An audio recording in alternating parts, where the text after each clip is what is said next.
There is, of course, enough being shown from the modern day, so we thought for a change to take you back through time to the 1920s. Why that particular period? Because there is an echoing topic surfacing with the familiar words you've probably heard being said many times before, like weapons of mass destruction in Iraq. Does that ring any bells? You may find the following footage more realistic and ironically reversed than that of the UK's and US's version in 2003. There seems to have been real chemical weapons involved in a terrifying incident, so brace yourselves for the shocking following story.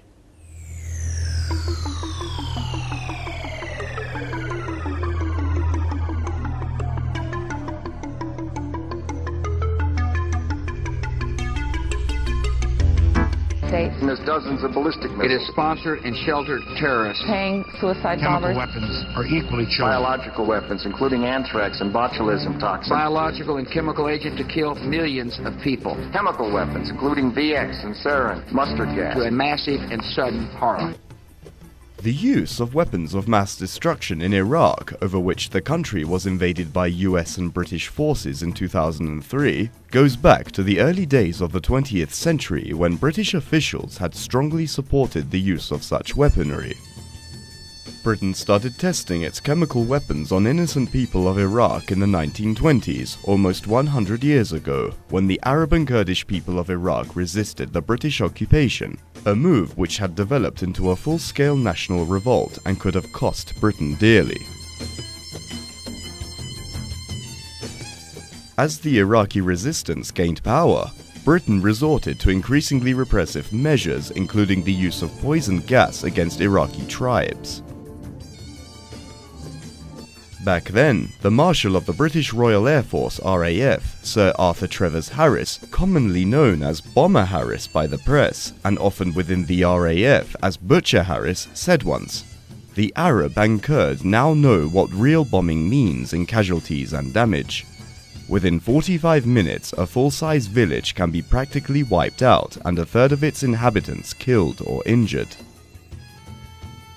But one of the men who developed the Allied bombing campaign in World War II, Bomber Harris, gained some of his initial bombing experience in Iraq, with this campaign, because of course it was Harris who very controversially went on to create plans for things like the firebombing of Dresden, which had been extremely controversial and where many tens of thousands of people were killed.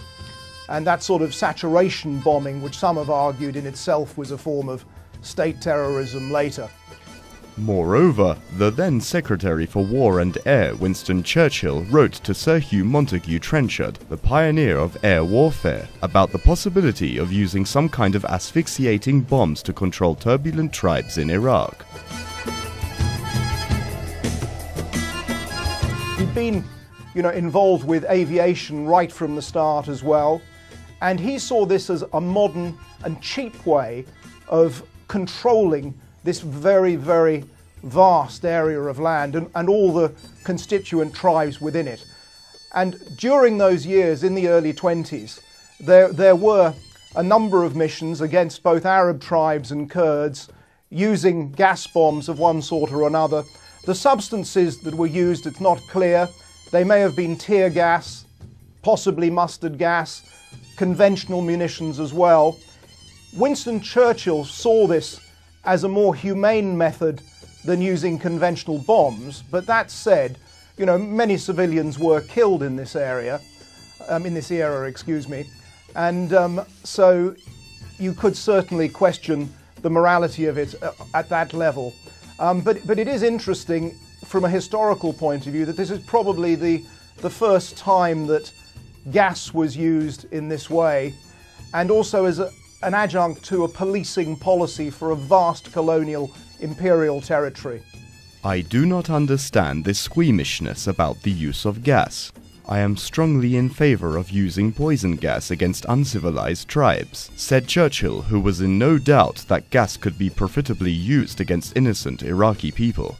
Trenchard, who'd now become head of the new RAF. In the First World War, of course, there was the Royal Flying Corps, but that evolved into the RAF.